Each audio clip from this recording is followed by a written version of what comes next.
Halo guys, assalamualaikum warahmatullahi wabarakatuh. Kembali lagi bersama gua Adi Dom Slow Vlogger.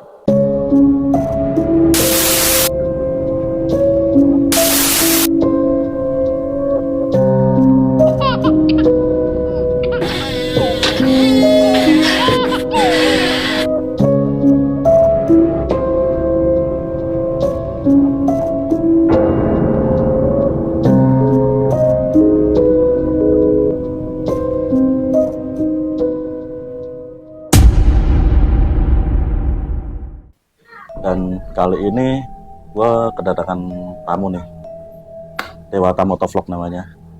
Halo guys, salam kenal. Dan ya karena gua udah sering banget ngobrol sama dia kan tentang cerita horor nih. Dan menurut gua menarik banget ketika horor ini dikemas dengan bentuk konten pastinya. Soalnya gue dengerin ceritanya Mas Adit ini atau Dewata Motovlog, nanti channelnya bakalan gue cantumin ya kan.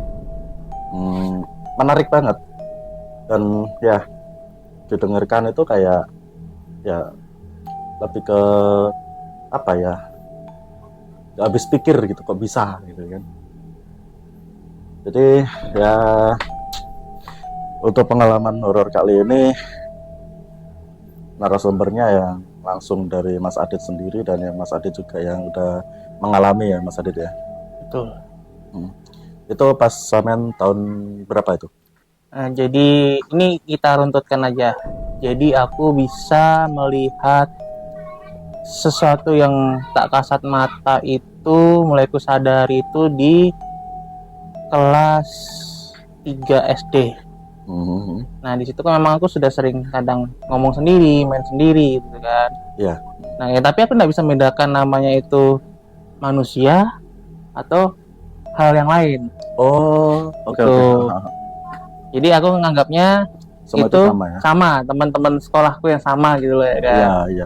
Nah, jadi aku mulai dari situ dan itu sudah. Nah, aku mulai melihat hal-hal yang lebih mengerikan lagi itu di saat aku akhir balik akhirnya. Oke. Itu baru bisa melihat hal-hal yang bentuknya sudah tidak bagus. Terus pokoknya yang sudah mulai namanya ya bukan apa enggak tahu ya kalau yang lainnya sudah yang juga bisa melihat gitu kan. Dia kayak sosok ini tahu kalau kita bisa melihat dia. Ya. Gitu. Jadi ya. tanpa dia kayak secara tidak langsung kayak mengajak kita untuk apa ya? Komunikasi. Oh. Gitu. Komunikasi entah dia minta bantuan kah, entah dia memang ingin menunjukkan sesuatu kah atau apa gitu kan. Dia tahu kalau kita bisa melihat dia gitu ya kan. Nah terus dari situ aku sudah mulai berat kayak apa ya, ketakutan. Oh, jadi untuk sebelumnya belum balik tuh itu kayak lebih ke normal ya kondisinya orang-orang. Lebih ke ibarat kayak masih semu. Oh, kayak ngeliatnya masih kayak kesepantaran kita. Oke, paham. Nah, sepantaran ibarat anak-anak kecil. Kalau aku ya, sepantaran kayak anak kecil seumuranku gitu loh. Ya ibarat masih bisa, ya masih bagus-bagus lah gitu loh ibaratnya kan. Meskipun aku nggak tahu bisa membedakan dia itu manusia atau bukan. Setelah akhir balik baru aku bisa melihat hal-hal yang ibarat lebih mengerikan.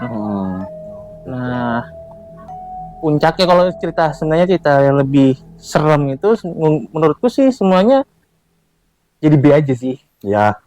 Jadi B aja. Apalagi sudah biasa ngelihat. Tapi satu titik itu aku merasanya itu lebih ke serem di atas serem lagi. Oh, apa kayak lebih ke next levelnya serem ya? Ya, next levelnya serem. Jadi aku ceritakan. Jadi aku itu keluargaku lebih tepatnya itu kakaknya ibuku, gitu kan. Ibu angkatku lah. Ya. Sakit keras, menderita sakit keras. Jadi dia harus dilarikan ke Surabaya. Oke. Dilarikan Surabaya karena penyakitnya. Singkat cerita, qadarullah dia meninggal melawan penyakitnya dia. Dia meninggal. Nah di situ setelah 3 hari setelah kepergian beliau, entah kenapa gitu ya kan, karena emang desas-desisnya aku manggil ibu aja ya. Ibu angkatku ini itu seperti diguna-guna sama orang. Oh, oke. Nah, diguna-guna sama orang, ibarat kayak semacam, kalau aku nyebutnya gara-gara aku sudah lihat itu sebutnya sebagai kayak tumbal lah. Oh, Jadi kan jadikan orang tumbal gitu loh. Iya. Nah, Dan jadi itu apa? mohon maaf kepotong dulu. Itu tumbal itu ada sangkut pautnya nggak sih sama keluarga? Nggak ada. Oh, nggak ada. Nggak ada. Tapi nyerangnya ke keluarga. Oh, gitu. Jadi mungkin karena orang nggak suka, ya kan. Dan ibarat mungkin permintaan dari si yang mengerjakan ini seperti itu ya, mungkin memang yang diambil nyawanya. Oh, bisa dibilang si pelaku supranatural ya ngomongnya ya, itu mencari korban yang bersyarat dan kebetulan ibu angkat Mas ini ya, apa namanya, jadi salah satu korbannya yang termasuk masuk nih di syarat-syarat tertentunya gitu mungkin ya. Ya, seperti itu. Jadi emang aku lihat dia itu penyakitnya emang ada di apa namanya, diagnosis sama medis tuh ada kanker ya kan. Kanker. Cuman yang enggak di logikanya itu ibarat kalau kanker itu kan ibarat kalau emang sudah ya cuma situnya aja lah yang hilang ya kan. Cuma yang bagian yang kenanya itu bagian kenanya boleh. Jadi semakin dia diobatin dan semakin aku lihat dekat dia, mungkin dia tahu lah, yang orang yang mengerjakan ini tahu kalau aku juga bisa ibarat bisa tahu gitu ya. Jadi ya sempat diobatkan ke salah satu yang mengerti gitu ya kan, tanpa dia sentuh pun sudah ngerasa sakit gitu kan. Dan aku melihat itu juga seperti yang ada sosok yang nggak bisa kulihat. Awalnya nggak bisa kulihat, nggak bisa kulihat, yang selalu membayangin dia. Sembuhin? Yang selalu membayangin. Oh selalu, oh ya. Nah, jadi membayangin dia, tapi aku nggak bisa ngelihat sosok itu apa, gitu kan. Berarti banyak ya? 2. Dan itu ya nanti aku ceritakan dulu nih kan. Nah, semakin lama akhirnya ibuku itu satu isi perutnya itu diambil semua, khususnya diambil semua. Pertama itu sebenarnya kanker, apa namanya sebutnya, kanker anus lah. Kanker usus, tapi yang di dekat anusnya itu tapi yang diambil sampai satu perutnya, isi perutnya. Nah, pas aku balik mungkin nyari lengahnya. Jadi pas itu suatu hari aku emang ada keperluan, jadi aku harus balik lagi ke tempat asalku. Jadi dari Surabaya aku harus balik hari pagi itu juga. Baru balik sampai ke tempat kotaku, dapat telepon. Ibu sudah nggak ada. Dan di situ saat itu juga aku melihat sosok itu di dekatku. Oh gitu. Sosok itu di dekatku dan dia tersenyum. Sumpah aku merinding. Dan dia tersenyum. Di situ aku masih belum ngeh itu ibarat something yang merebut itu ya. Aku ya nggak tahu lah, itu emang qadarullah kan, emang hidup mati kan emang Allah yang ngatur ya. Benar. Tapi aku belum bisa kepikiran itu gitu kan. Sampai itu dia melihat dia senyum gitu kan. Sampai akhirnya malam pertama aku masih lihat, malam kedua aku nggak lihat, malam ketiga ini. Malam 3 tepatnya jam 1:30 malam. 1:30 malam kan aku sudah berapa hari itu kan emang nggak mood makan kan, gara-gara kepergian tuh kan. Aku ngerasa lapar. Jadi posisi rumahku ini aku gambarkan, jadi rumahku itu lantai 2. Nah, kebiasaan kalau rumah orang itu kan kalau mau turun ke lantai 1 tangganya di dalam rumah kan. Benar. Nah, kalau rumahku itu jadi kita harus di atas ada pintu, kita harus keluar ke koridor, muter, buka pintu, turun ke bawah. Jadi tangga itu di luar. Lebih ke kayak rumah kos-kosan gitu. Iya, bisa seperti itulah. Yang dulunya itu kan. Jadi kalau tangga itu di luar dari ruangan. Tapi ada pintunya. Jadi di saat aku bangun itu emang betul-betul lapar dan emang lemes lah badan, bukan ya lemes lah karena emang capek, nggak makan, akhirnya lapar, jadi turunlah aku. Turun, aku buka pintu, Aku masih ibarat masih kayak setengah baru namanya bangun tidur ya kan. Iya. Masih belum siap lah. Belum siap. Aku lewat koridor, set itu kan muter. Di situ ada pertigaan, ada persimpangan. Jadi rumahku tuh RTL. Iya. Nah, pas aku ke persimpangan ini RTL mau ke menuju ke tangga turun. Di situ kayak aku nabrak sesuatu yang ibarat antara dingin banget dan panas banget. Nah, di situ di saat aku nabrak tiba-tiba kayak ada yang narik aku di belakang. Iya. Pas aku balik, Iya. sosok yang pertama aku lihat adalah ibuku yang dipegang lehernya. Oh ya? Tapi dalam bentuk anak-anak sekitar umur 15 tahunan. Oke. Dipegang dan mau tahu sosok yang kulihat yang sama yang abu-abu itu, sosok yang matanya merah dan ada tanda. Ngerinya ya. Nah, nggak tahu itu kalau bilang apa ya, jin apa gitu kan. Nah, di situ dia ngomong, aku mencari satu korban. Ibarat aku pengen satu lagi. Dan itu aku. Dan itu ngomong langsung di depanmu. Iya. Namanya ya bukannya apa kan. Aku jadi kayak ibarat kayak model duet lah. Duel lah. Model duel ibarat aku melawan. Iya. Melawan sampai satu ketika ibuku yang dipegang itu ya kayak apa ya langsung menyerupai yang sosok terakhir kalinya dia. Oke. Tapi dengan baju yang putih-putih. Dia mencegah supaya aku tidak diambil. Dan bisa dibilang sebenarnya jiwanya itu masih nyangkut ya. Ya karena tidak terima mungkin kali. Iya. Itu ya, anggapnya aku gitu lah. Logika aku berpikir seperti itu. Sampai akhirnya sosok itu mental dan bodohnya aku itu sudah berdarah-darah aku. Itu berarti benar-benar nyerang fisik yang nyata. Iya, ibarat kayak kontak gitu, ibarat dia main pakai ibarat supernaturalnya dia. Iya. Aku dengan ibarat dengan tenagaku yang terakhir lah ibarat kan emang lagi lemas kan. Jadi biarpun diem-dieman kayak kontak aura. Gitu kan kontak aura. Ya ibarat aku sudah darah ini di hidung itu. Iya. Sampai akhirnya mental, aku masih belum sadar.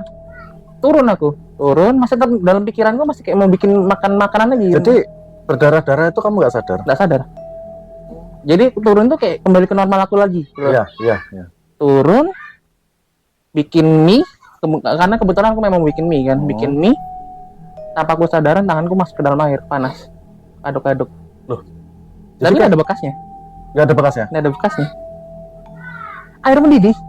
Itu bener-bener gak sadar apa kayak refleks aja apa tahu itu air panas tahu mau ngaduk ini megang ini sendok ya, tapi aku aduk tanganku ini.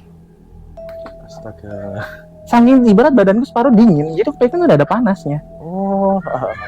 Aku tumpah tuh pun nggak kena ke mangkok, akhirnya tumpah separuh aja. Iya.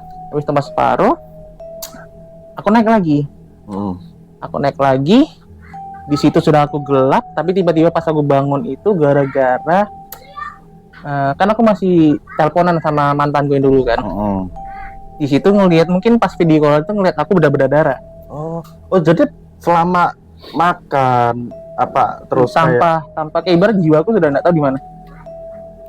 Kayak setengah bisa? Gitu loh. Ya. Padahal makan itu logikanya ya kalau orang sadar ya makan. Kalau ada darah nih, entah itu netes atau di sendoknya itu pasti ada bekas darah. Iya, ada tapi aku nggak ngerasa. Nggak ngerasa. Jadi tadi sambil video call kan, kadang kalau belum tidur atau apa kan bisa nering kan. Iya. Dia ngeliat aku berdarah-darah. Teleponnya dimatiin karena dia kan punya nomor teleponnya tanteku kan. Tanteku yang tinggal memang di situ kan. Ditelepon, bilang kalau aku sudah dalam keadaan bukan aku. Oh gitu. Dia tahu. Karena mungkin tahu mungkin aku bisa gitu kan. Iya. Tanteku juga tahu kan. Tanteku naik ke dalam kamarku, disadarin sekitar 5 menitan aku sadar. Aku nggak tahu sudah apa-apa itu. Jadi baru kulapin. Itu tepatnya aku sudah kayak gitu tuh mungkin ngalamin situasi itu mungkin aku sudah ada sekitar 1,5 jam. 1,5 jam. 1,5 jam. Baru Karena aku sadar. ingat bangun itu aku jam 1:30-an. Iya. Nah, Ya sadarnya itu maksudnya sebenarnya orangnya itu raganya itu bangun nih dan melakukan aktivitas normal ya kan. Tapi kayak apa ya, alam bawah sadarnya itu kayak gak tahu kemana gitu kan. Itu fase yang dimana aku ngerasa luar biasa banget. Nah, akhirnya aku bangun sadar, aku sudah nak makan lagi. Aku akhirnya istighfar, zikir sambil dengerin lagu surat-surat gitu kan. Ketidur. Iya. Tapi aku lupa kalau ibarat kalau orang bilang kok lagi adu ilmu mental pasti kena di sekitarnya. Oh gitu. Jadi Aku baru tahu kalau dia. pagi harinya aku dapat kabar kalau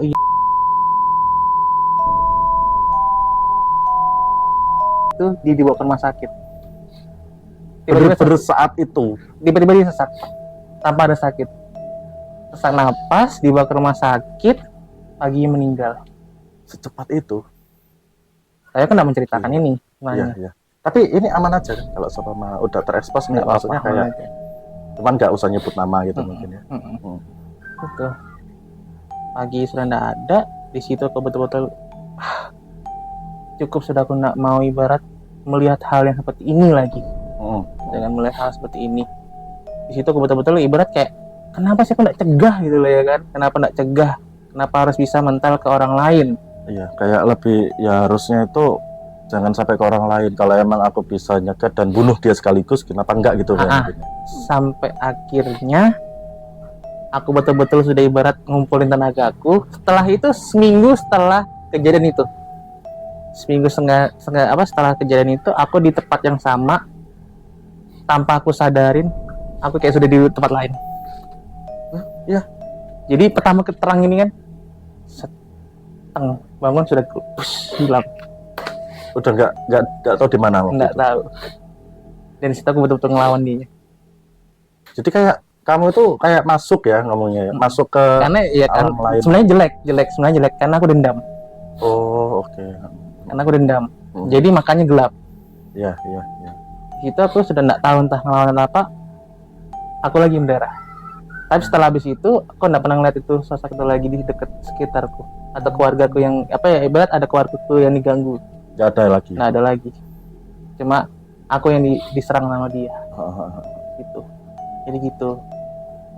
Nah, untuk sejak saat itu, ini makanya kenapa aku bilang ini final yang pernah aku dapatkan. Jadi setelah hal ini, karena mungkin aku sudah ibarat nggak mau lihat hal yang merugikan aku dan orang sekitarku, akhirnya aku mencoba untuk menutup mata batinku.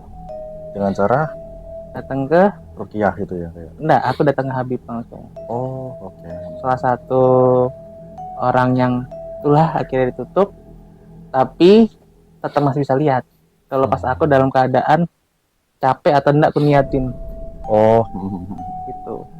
Iya. Jadi gitu. Itu kalau cerita-cerita mungkin horor misalnya ngelihat kuntilanak, ngelihat genderuwo, ya pokoknya yang matanya cepot lah, giginya nyengkleng lah, itu menurutku enggak serem sih. Biasa aja.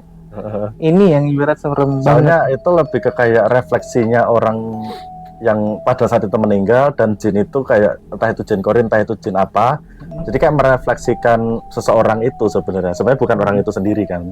Kalau yang kamu lihat saat itu kan benar-benar wujud dari jin itu sendiri gitu ya. Dan aku tahu siapa yang berbuat itu. Oh ya. Saya kan mau balas dendam. Soalnya kalau aku balikin bisa. Cuman ya cukup aja iya. gitu. Biarkan yang di atas yang ngatur lah. Gitu guys. Makanya kalian kalau ibarat ini pelajaran buat kalian. Sesakit-sakit hati kalian, sebenci-benci kalian sama teman-teman kalian atau orang sekitar kalian, jangan pernah sampai ibarat melakukan hal yang seperti itu. Iya. Itu kalian nggak merasa puas setelah melakukan itu. Yang ada kalian bakal dihantui rasa bersalah. Benar. Gitu. Kalian bakal dihantui rasa bersalah, dan ibarat kayak enggak terbalaskan juga, kecewaan kamu malah bertambah. Iya, iya. Tuh. Apalagi sampai ibaratnya gini, kamu sampai saat ini pun dari segi kamunya sendiri, dari segi keluarga juga ibaratnya masih fine, kayak bahagia aja gitu loh, kayak gak ada terjadi apapun gitu. Iya. Makanya orang yang lihat ini pasti rasa dengkinya itu pasti ada gitu ya. Gitu. Jadi buat orang yang seperti itu, janganlah, kalau emang kalian punya rasa nggak suka atau apa, mendingin diomongin, meskipun tuh nanti kalian akan berantem atau apa, ibarat hati ke hati plong. Iya, benar. Hati ke hati plong. Gitu. Apalagi kalau sama orangnya sebenarnya sama-sama dewasa ya kan. Kalau sama kita diajak ngobrol apapun itu, entah kondisi panas atau dingin, kalau udah ketemu titik tengahnya, nggak mungkin nggak ini kok. Udah ya udah gitu kan. Ya udah, meskipun kita udah nggak akrab lagi apa gimana, paling tidak kan, oke, aku tahu maksudmu dan kamu tahu maksudku apa gitu kan. Oke, terima kasih Mas Adit. Nah, Siap. ini kebetulan ada channelnya ya guys ya, dan yang kemarin muntah. Ya. Dan karena kenapa aku bisa merasakan hal itu, karena emang kita habis ada acara dan aku terasa capean. Iya. Tuh. Nanti aku Gitu, guys. ya. Ya.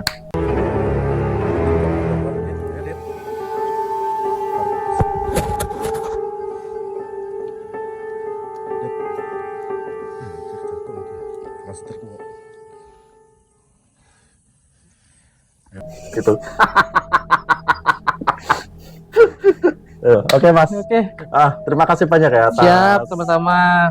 atas berbaginya ini, dan ya dari lama sih aku pengen cerita-cerita ini, soalnya to be honest, aku tuh tertarik banget dan aku nggak ada kelebihan ya, nggak ada kelebihan untuk itu. Cuman kadang-kadang aja nih, ya namanya orang normal kan, entah itu kondisi capek, emang kadang emang energinya itu ternyata munculinnya ke aku, itu aku bisa lihat kadang-kadang, tapi nggak sewaktu-waktu aku bisa lihat, dan nggak sewaktu-waktu aku bisa merasakan, aku nggak gitu. Nah, oke guys ya, mungkin ada beberapa pelajaran di sini ya, ada pesan moralnya ya. Satu, kalian jangan suka dendam. Yang kedua, kalau kalian berteman, ya usahakan bertemanlah dengan baik.